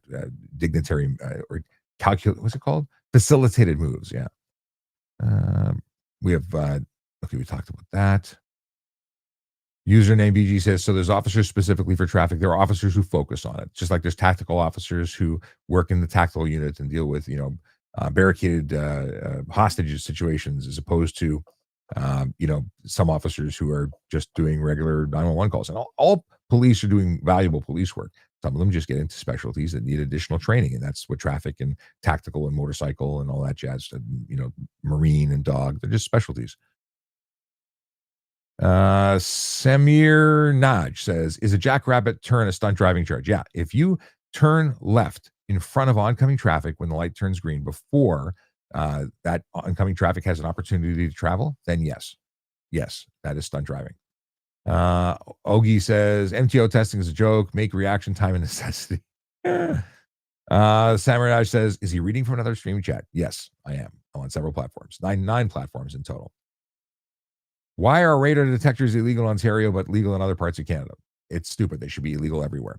Nowhere should you be able to drive with a device that tells you police are monitoring you and you should slow down temporarily. You should not be able to speed. And if you speed, you should get caught. That's what it's all about. So if you have any device that prevents police from measuring and enforcing speed limits, you are in violation. It's a $170 fine. I believe it's 2 demerit points. We can seize the vehicle, or at least seize the device in the vehicle, but we can search the vehicle. That's what I was talking about. And it's good. It's good. It doesn't happen very often anymore. We used to get a lot more of them, but it does happen on occasion. And when you're the recipient of that ticket and the scratch marks from our tool trying to tear off the device that you've installed, because you're not allowed to have it, they cry. They cry a lot. They usually just take the device and hand it over. Martian wants to know about writing on a windshield. Is it illegal? I've seen someone had still dark tints on front windows. So first of all, you're not allowed to have any tints on the front windshield. You can't have writing that is anywhere inside of the area that is sweeping or being swept by your windshield wipers. So banners and stickers and things, oh my, can't have that. Unsafe motor vehicle or obscured vision, depending, or it could be a combination thereof. What speed do cop cars drop chase when they determine it's unsafe for other people on the road? So a pursuit, it happens when we turn on our lights and sirens and you fail to stop. That's a pursuit. When do we call off a pursuit? When we feel that the risk to public safety is such, or not just the officer, but anybody on the radio, because you're on the radio dispatching, you're provided information about the vehicle. So it could be a bird in the air coming to find you, or it could be officers waiting at your home. Don't run from the police. It's stupid. Steve says, do you have to wait for the railway lights or railroad lights to stop flashing before you cross, even if the train has passed? Yes.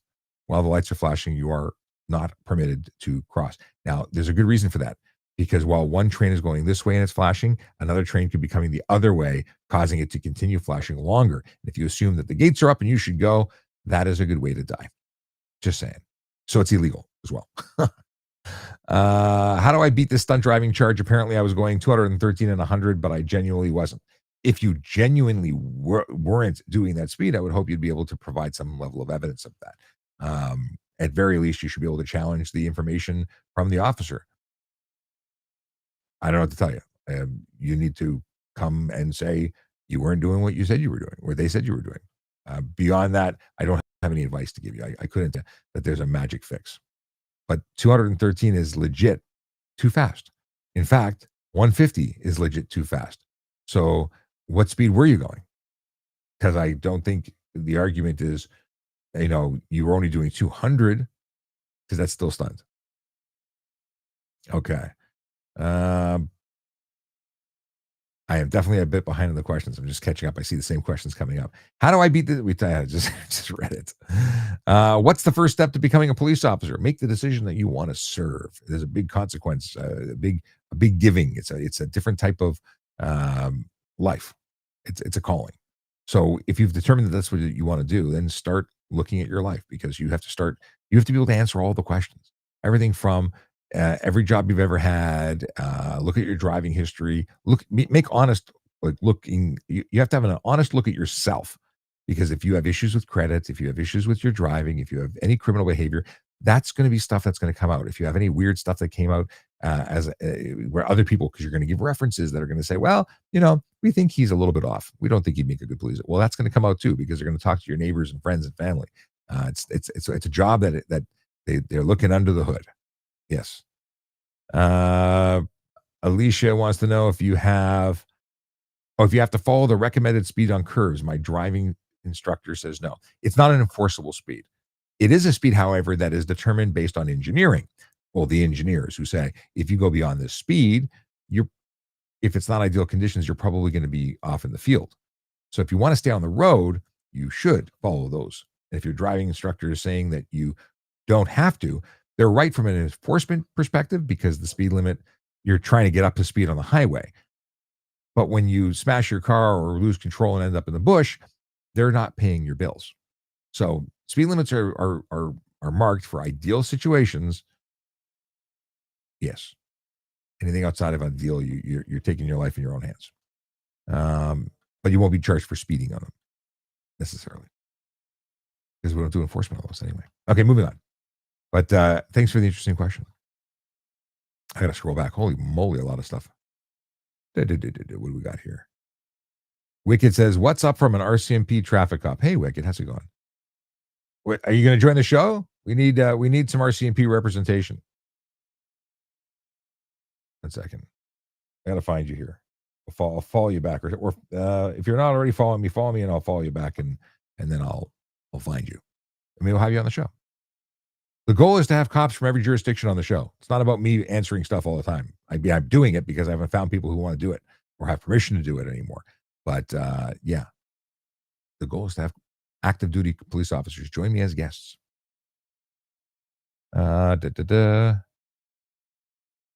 Tracy says, I've been told as a spouse I can drive and I'm covered by my husband's rental.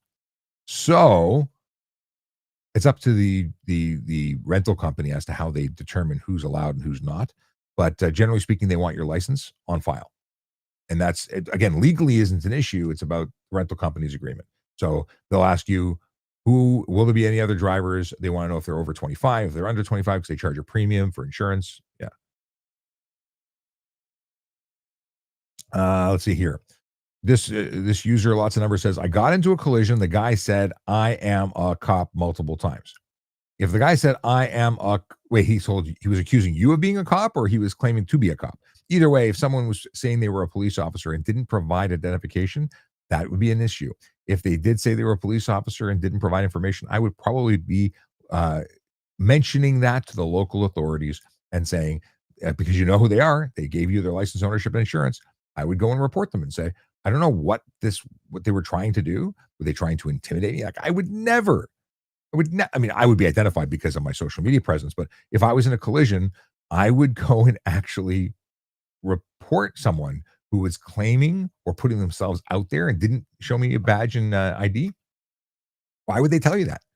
I wouldn't want someone to think I was trying to motivate or control or not be held accountable, especially if they hit you. Yeah. David B. Epstein says, not legal advice. Always ask for disclosure. Oh, yeah. If you are going to court, you are entitled to know the case against you, and you should have disclosure.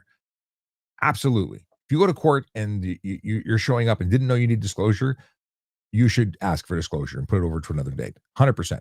David, you're 100% right. Now, what you should also do is go and download, and I have this available at the at trafficcop.ca, which is my my link tree. It's the guide to POA, or Provincial Offenses Act defendants, POA defendants, guide for POA defendants. And it tells you everything you need to know when you're going to court, what the process is, and 100% go download that, then go down and then make requests. You need to know what they have against you. You don't want to be blindsided. Greg sent gifts. Holy Thighs sent gifts. Thank you so much to everyone who sent gifts. Your gifts go to the Canadian Organization for Better Traffic Safety and Education, a not-for-profit. The goal of that organization is to deliver traffic safety education. We're doing some of that right now. Okay.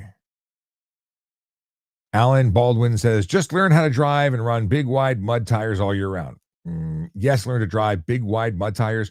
Mud tires great for not sinking in mud off road. Really not good for most other things because the larger the contact patch, the less pressure per inch that you're putting on the road, which means you're more likely to lose traction in certain scenarios. If you were to run on razor blades, like razor blades, you would have more weight on the road, but you'd have a smaller contact patch. And it's about managing what's better. But no, giant tires not necessarily better. Think about Bigfoot that can jump in the air and bounce all over the place, and big pig tires aren't the solution for everything. So Heart says, can I park, put my emergency signal on, and then call my phone, or does the car need to be off? If you are legally parked, not parked in the middle of an intersection, not parked in a no parking zone, but legally parked, you can use your phone.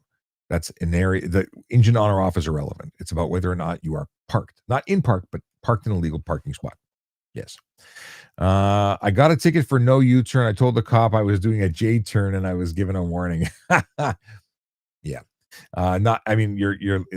I like that they had a sense of humor.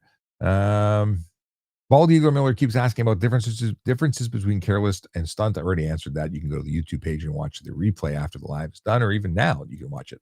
You can go back and watch it at 3 times speed if you want. Okay. Untrusting one says, wait, did you answer mine? I don't know what yours was. I've gone through so many. My name is Sean Shapiro. I'm a former police officer who talks about traffic safety, traffic law, and police stuff. And if you've got questions, I try and answer them. If I can't answer them, we'll look them up together. But one way or another, we're going to get you more educated than you did before. If you go and hit up the website askatrafficcop.ca, got lots of stuff there. You can also go to the YouTube page. Yeah. Because I have hundreds of hours. This is probably episode 87 or 88 this year. Just saying. Okay. Foxy Boots says, I had a cop try and give me a stunt driving ticket for spinning my tires on wet road. Okay. They tried to, so they didn't. They chose not to because you argued it. Here's the difference. Intent. Spinning your tires, having a temporary loss of traction is not stunt driving. Engaging and holding that loss of traction through a turn would be. So once again, if you are accelerating or turning and accelerating and you lost traction for a second, as soon as the tires started to spin, you let off the gas and you regain control, that is not stunt driving. However, if you were to ride that spin or loss of traction, crank the wheel and drive straight while your vehicle's on a 45-degree angle, that is stunt driving. So it all depends on the situation. Glad that you didn't get a ticket for it, but I'd love to know more specifics as to how that went down. Like if you ride the spinning tire business through an intersection versus 6 inches, it's different. Holy Thigh says, hi, Sean. I read a question from you already, or a statement or a message from you earlier, but hi back. What is this? How much alcohol is enough? If you're driving, any is too much. Okay. Scrolling. And thank you, Untrusting One, who says, if your tires are spinning, you're not in control. 100%. This is not a track. We got one that just came in from YouTube. Distant P1F says, are police obligated to call insurance companies to verify coverage by law? Obligated? There's nothing that says you must call. I called because I wanted to know if I was going to charge you with additional charges.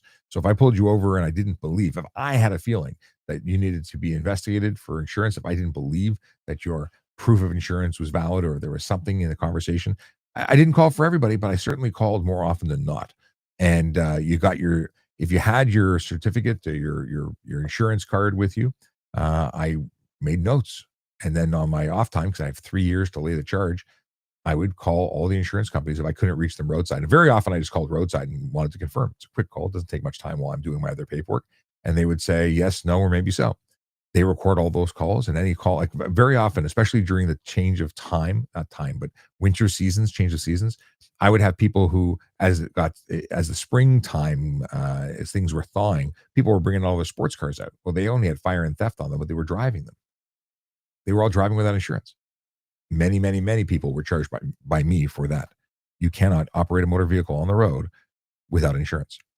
Hako says, if I loan my car to a friend and she gets a photo radar ticket, who is responsible to pay the fine? Does it affect my driver's license? And it's the owner of the car. The answer is, well, in Ontario, this is a moot point because they've canceled the program, at least for the radar side of it, but for the cameras is still in effect. The deal is that the registered owner, it's an owner's responsibility ticket. I had to think about that for a second. So the registered owner of the vehicle gets the ticket, but it's not registered against the driver's license. Thus, there's no demerit points. It is only against the registered owner, against the plate. So if you don't pay the fine, you can't renew your license. But that's the end of it. It's a cash only concept. The up until recently, or maybe it hasn't been changed officially yet, but speed cameras, red light cameras, and school bus cameras are on the books as tickets that can be owner responsibility issued. Yeah. So doesn't no consequence other than cash out of your pocket in the hopes that it'll change your future behavior. IPSC girl, Goal Crusher, what's going on? IPSC, International Practical Shooting Confederation. I miss shooting IPSC. It was a lot of fun. I think I have to get my black badge again. All right. Sliding down. Oh, so Foxy Boots, we're talking about the stunt driving charge that they didn't get. So they said, BS, I am in control. Spinning them got me out of a situation. The road was 45 degrees up. So you rode straight up a hill, a 45-degree angle because you had no traction. Did you have bad tires? Why would you need to spin your tires up a hill? Like either you have the wrong tires for the conditions, or there's something else. Like the unless every car was doing the same thing to get up the same hill, doesn't make a lot of sense to me. But hey, what do I know? What happens when several Canadian cops don't tell me why they arrested me and ignore me? Well, they would tell you why they arrested you. You may not be happy with the answer, but I don't believe that anyone would take physical control, place you under arrest, and never state why. I don't believe it. I don't buy it. They're all being recorded on camera. They're all going to be giving themselves a major issue in court if they didn't disclose it. Marson says, hi, Geo all seasoned enclosed mobility scooter allowed on sidewalk, no insurance, no license. Enclosed mobility scooters are motor vehicles. I don't I need to see the specifics of the unit, but if it isn't one that you can drive inside Walmart to get your groceries, that's not a mobility scooter. That's called bullcrap from a dealer who wants to sell you and make money on you. Okay. Okay, I'm just reading up here some discussion back and forth. Boom, boom, boom. Interesting. How do you feel about photo? We talked about that already. Oh wait, how do you feel about the photo radar machines are monitored by a meteorology company and not the police? I would say it depends on the jurisdiction. In Orlando, Florida, the Orange County Police or Sheriff's Office monitors the cameras directly. In Toronto, a third-party company that is employing a whole lot of former police officers. I know people who work there. They were the ones monitoring the red light cameras and speed enforcement stuff. Actually, sorry, the red light cameras. The speed enforcement ones are monitored by the city of Toronto. So I don't know what meteorology company you're referring to because I've spoken to the people who are in charge of the program. Okay, we got Wicked, who I have to follow. I wonder what would happen if they all went to traffic ticket camera. What? Oh, I wonder what would happen if they all went to traffic ticket camera systems. You're saying like all enforcement? I think every road should have them. Like I would love to see every single road and stop sign and red light, everything managed by camera. Greg says, Sean, thank you for your service. Also, did you dress up for Halloween? I did not dress up. I chilled out on the couch and then answered the door with my kids. I haven't dressed up in many, many moons. I used to dress up as a cop. as a cop. Boom, boom, boom. Oh, Untrusting One says offenses where persons are in the trunk or operations of a motor vehicle causing wheels to spin. Yeah. If you have someone in the trunk, it's also stunt driving. Or one or more tires losing contact with the roadway. Yes, 100%. Boom, boom. No. So Foxy Boots is arguing with Untrusting Ones. So losing contact is when you raise one off the road. So wheelies, side or whatever. That's One, then losing traction, intentionally losing traction. And I think intention is the important thing. If you're trying to do a burnout, or once you become aware that your tires are spinning, you don't correct and regain control, that is the other issue. But yeah, moving on. I said I was going to be done at an hour and 30 minutes, now an hour and 32 minutes, but hey, we're still scrolling. Using an on ramp to pass in traffic, illegal or just douchey? I'm going to say just douchey. If you don't, if you're going off road, like you're going across the bullnose, that's driving off roadway. That's a ticket. But really, you're doing very little but pissing people off. You are absolutely pissing people off, but you're doing very little to get there, faster. It's a thing. Uh, let's see here. Every friend I buried in the last few years, the car was at fault. Interesting Foxy Boots comment. Not sure where we're going with that. What do we got here? JP, two JP. Worked with one for a year, fully unmarked, great traffic view. Oh, this is the F-150. Yeah, 100%. I love the F. We had stuff for our or we have them for commercial motor vehicle inspectors. I wish we had one for the traffic units social media officer. That would have been nice. Okay.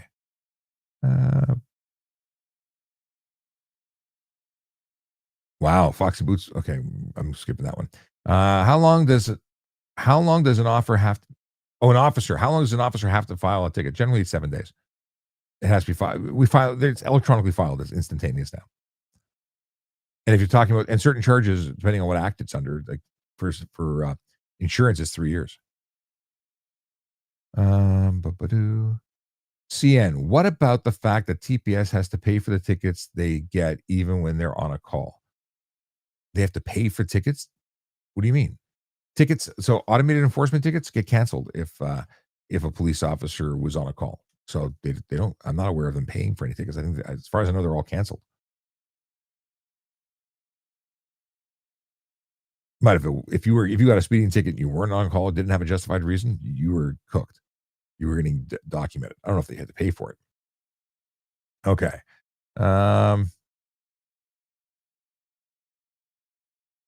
Interesting. Taha says, "Hey Sean, I think you missed my questions." No, I did answer that question earlier. John says, "What's a jackrabbit start?" I did address it, so I'm going to assume you heard it already. But it's where you hit the gas and turn left in front of oncoming vehicles that haven't had a chance to respond yet. That is jackrabbit. Okay.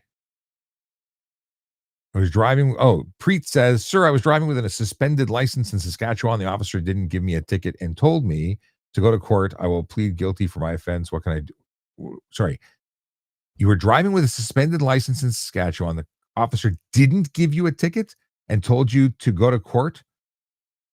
How on earth do you go to court if you didn't get a ticket? I'm so confused by you. That doesn't make sense. And Wicked says, "I can tell you the RCMP doesn't have quotas, and I worked all over Canada in traffic sections." Right on. Do you guys have a part-time police officer program? Maybe I can join the RCMP and just do part-time traffic enforcement. I miss getting out there and issuing tickets. I know they have part-time, dignitary units. Retired guys come back and work on details. I used to work with them all the time in the motor squad. It'd be cool if we can do it for traffic. I think OPP hires back retired guys. I would do that. Just do tickets. Ticket. Okay.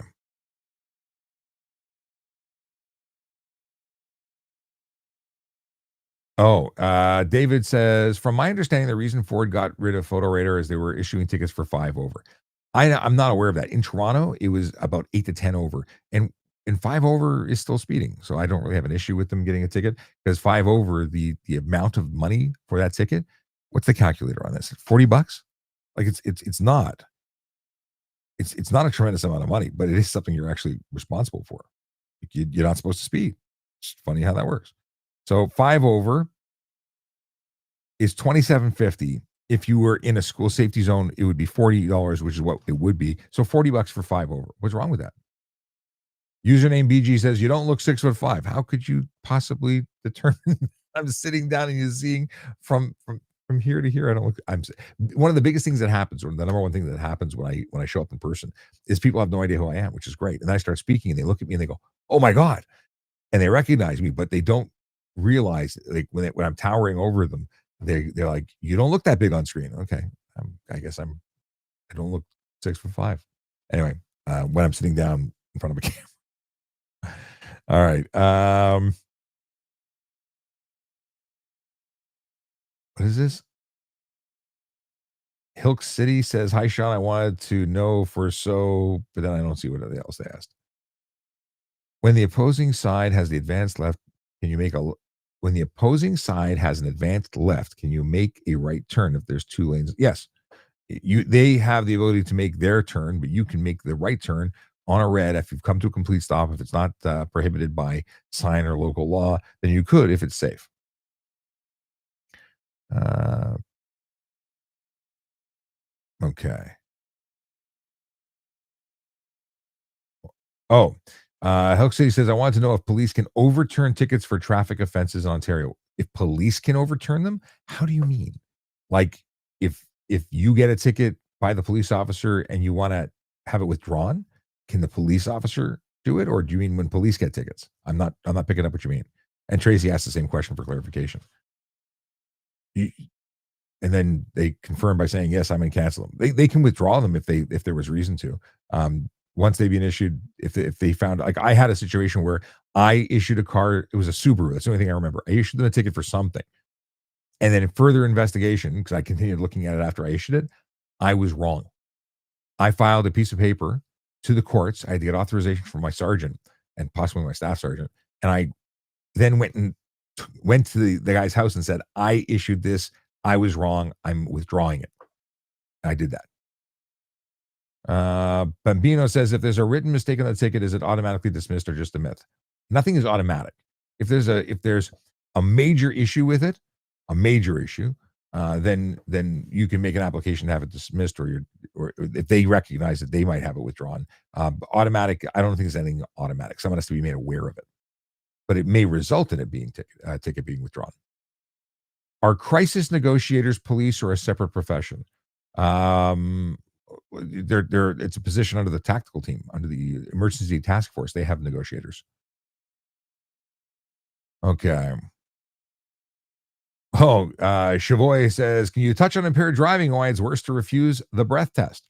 Well, simply refusing makes life a lot easier. We get rid of toxicology experts. We get rid of all the games that are played in court, and all we do is press a video play where you say, "No, I won't give you a sample as required by law," and it's case closed. It's pretty awesome. What are they doing? What is that? Oh, my account statement is ready. I'm like, I got a message and it says bank. And I'm like, what? That's not good. What does a bank want? uh, let's go here. Have you ever charged a police officer with anything? I've arrested a child of a police officer. I didn't actually. I've been involved with the arrest of two children. Well, one was an apprehension. Anyway, I've never charged or arrested a police officer. I never had cause to. But if I had found one that needed to be arrested, then it would have happened because no one's above the law. What's the most tint you can have for the rear windshield? You can paint it black. You can make it as long as you have mirrors to the rear.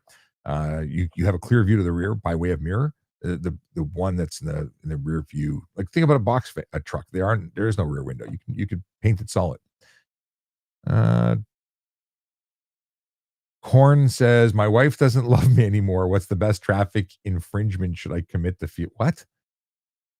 I don't get it. I'm sorry your wife doesn't like you, but you could just concentrate on being a better person. Uh, Berg Mutka says, "We all have great maps. We all have Google Maps, Maps app, one person report cop, and I know what."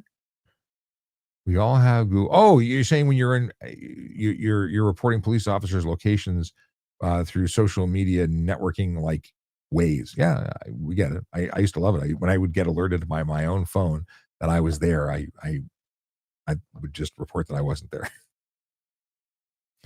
What do we got here? Scrolling back. Just did a thingamabobber. Drake, what's going on? Drake. Uh, yes, Drake Pinder says Ontario law states slower traffic keep right. This is true. What's the what are we talking about here? Scrolling back.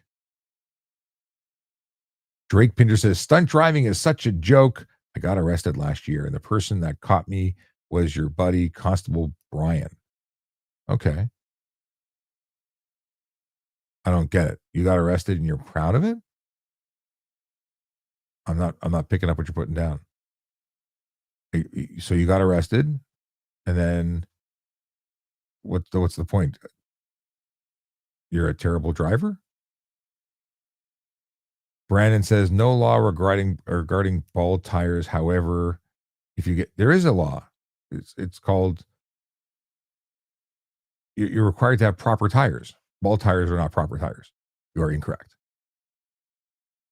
Drake Pinder says, and if your bald tires cause the collision, you can be charged with drive unsafe motor vehicle. You can drive unsafe motor vehicle. In addition, you can get charged for that, but your tires are improper. There is a law for improper tires. You are incorrect.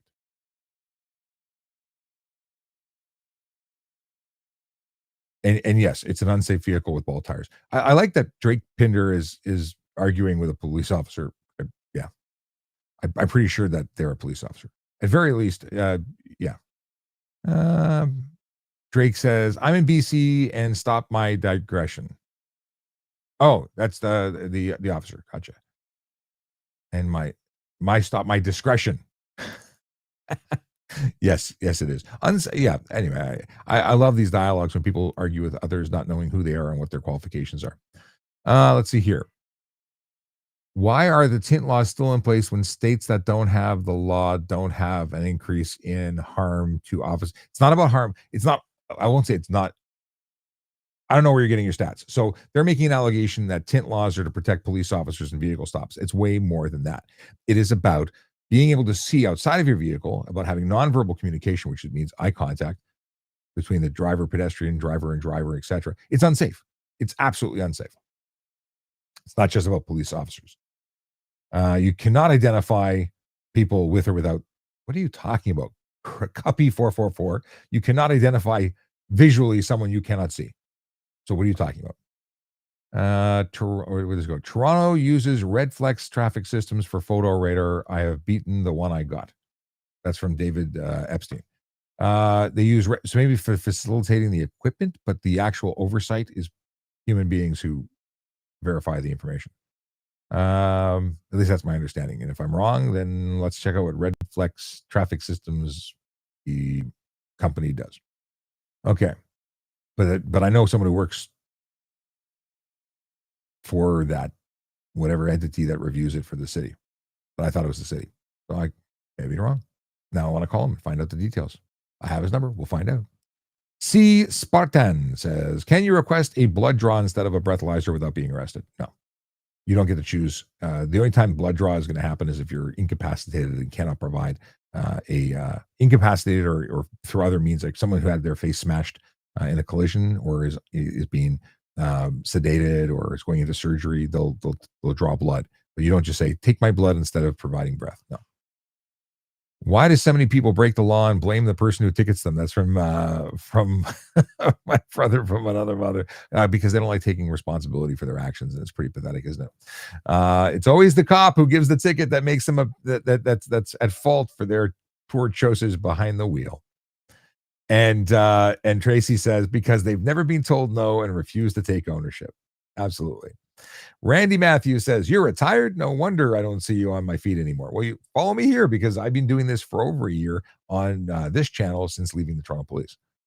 And Tracy says, Randy, he's on Tuesday mornings and Wednesday nights. Yes, yes, yes. Absolutely. What is this? JD said, if I hit someone while passing me from behind while making a left turn, who's at fault? So someone is passing you and you're making a left turn, you're at fault.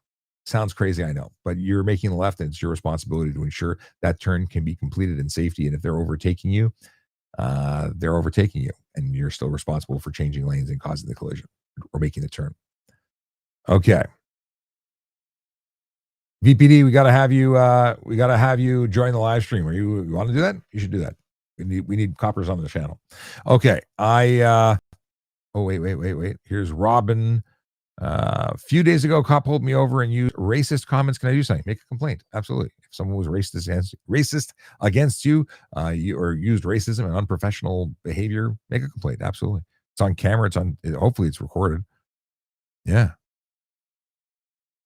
Oh, Murray says that Ford canceled speed cameras because the government employees racked up over $3,000 in tickets. $3,000 is not a reason to cancel an entire program. Although I buy that it was an influencing factor or contributing factor.